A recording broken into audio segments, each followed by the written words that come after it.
Fee simple versus leased land. This is one of the most frequently asked questions I get all the time. In this video, I'm going to break down the differences between both so you could decide which is right for you. My name is Tommy Jordan, your Palm Springs area realtor. The first thing we're going to cover is where is leased land and where is fee simple land. So if you look at this map of the Coachella Valley, you have Palm Springs over here to the west. And if you take Highway 111, this is really fun to do, by the way, to learn all about the different cities in the Coachella Valley. You take Highway 111, you could go through the entire valley, seeing Rancho Mirage, Palm Desert, Indian Wells, La Quinta, and all the way over here to Indio. So if you look at this map, most of the leased land is predominantly in Palm Springs, Cathedral City, and parts of Rancho Mirage, and I'm going to explain why here in a second.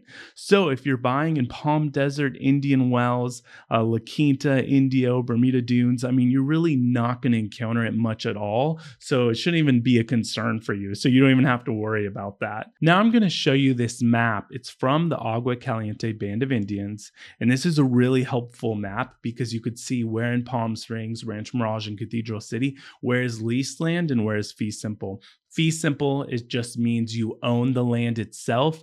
Leased land, you own the structure or the house on top of the land, but then the underlying land, you're actually leasing that from the landowner. Usually it could cost a few $100s a month, up to $800 plus a month, depending on where that land is located. So on this map, you see this little green mark right here, this little box.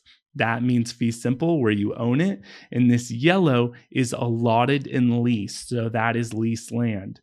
So I'm going to go up here and then you could see all the different colors right here. Well, how it works is the leased land is in a checkerboard pattern. So each box you see that's color coded see this box 24 right here? This is 1 square mile, so about 640 acres. And you could see the green, that's fee simple. And then the yellow is leased land. So it's really funny because you could be buying in Palm Springs and your neighbor could be on leased land, but you could be on fee simple where you own the land. So it really just depends. Some areas, like for example, you have Indian Canyons Golf Course down here in South Palm Springs. Let me show you on Google Maps because it's a little easier to see and then this color-coded one. And I'm going to give you some real life examples here of homes. I like to always show you real examples and not just like, I don't know, just random conjecture about this stuff. I want to show you stuff that's practical, applicable to you so that, going forward after watching this video, one, you're going to want to work with me because I'm the one who shared all this wonderful knowledge with you. So don't hesitate to reach out to me. I'd love to help you. But two, it just makes it helpful. So this is South Palm Springs right here, Indian Canyons Golf Course. And check this out. Most of this all is leased land. If you're going to be anywhere on Indian Canyons Golf Course, you're going to be on leased land. Now let me show you two properties right here, one for 2.2 million, one for 2.5, and then after that I'm going to actually show you a condo in Rancho Mirage that's also on leased land, and I'm going to explain the differences with all this stuff. So this is fascinating. We have this beautiful mid-century modern home here on Indian Canyons Golf Course. If you've never been to South Palm Springs, this area is stunning. I love it because it's just mountains on every side of you. And if we scroll down, we could find some more of the information. So this is interesting. The land lease amount is $17,000 a year. So that's for a year. So that's, an additional cost you have every single year to own this property. The next thing you really want to focus on is not just the amount of the land lease, but the land lease expiration year. So the land lease expiration year is 2063. This is why this really matters. And it's one of the most important parts of buying on land lease. Because say if this year is 2025 and your land lease expires in 2063, that means there's 38 years left on that land lease. So if you're buying this property and financing, if you're paying cash, it doesn't matter, but it does matter for resale, and I'll explain in a second. But if you're financing closing this deal, a lender's going to want to see, if you're getting a 30-year loan, they're going to want to see the land lease having an additional 5 years on top of that 30-year loan. So most people get conventional 30-year loans, right? So this property as of now it's golden, right? There's 38 years left on this land lease. So if you're getting a 30-year loan, the lender will see, okay, good, we're at 35.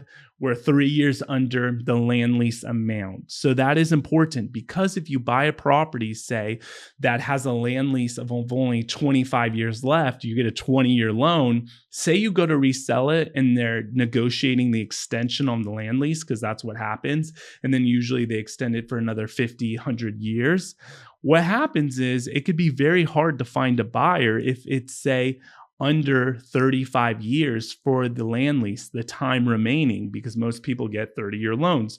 So that's something important to think about. Now, buying on land lease could be very different. So for example, this home's $17,000 for the year. Here's another home in Indian Canyons, that area, but it's not on the golf course. Another beautiful home. Look at this, 2.5 million. But look at the land lease amount. We're going to see something interesting here. Land lease is only $6,000 a year, and it expires in 2063. So this is probably that same parcel of land that expires like the other one, but the land lease amount is different, which is really interesting. So being on the golf course, you're paying almost 3 times the amount in land lease than if you're a home that's by the golf course, but you're not exactly on it. So why do people buy homes that have land lease? Well, one of the biggest things to know about is that when you buy a home that has a land lease, you could typically get 20 to 30% more of the home. So you're basically getting this home at a discount than if this was on fee simple land. So for example, when could this be a good deal? Well, if you're looking for a vacation home, say this is going to be a second home that you're just going to use throughout the year, then, buying a home on leased land, you're getting a lot nicer of a home for your money. And then say if the land lease, expires in a long time from now, say the land lease expires in 100 years from now, and you don't have any heirs you want to leave the property to, well, then the lease is going to outlive you. So you don't even have to worry about it. Here's another example of a home in Rancho Mirage, so not Palm Springs. Mission Hills is interesting, right? Because you have 2 areas of Mission Hills. In the north side of Mission Hills, you don't have any land leases, but the south side you do.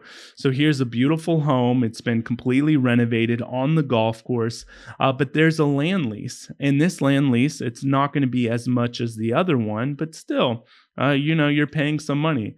So this is $7,000 a year, but you also have an HOA and stuff. So it adds up quickly.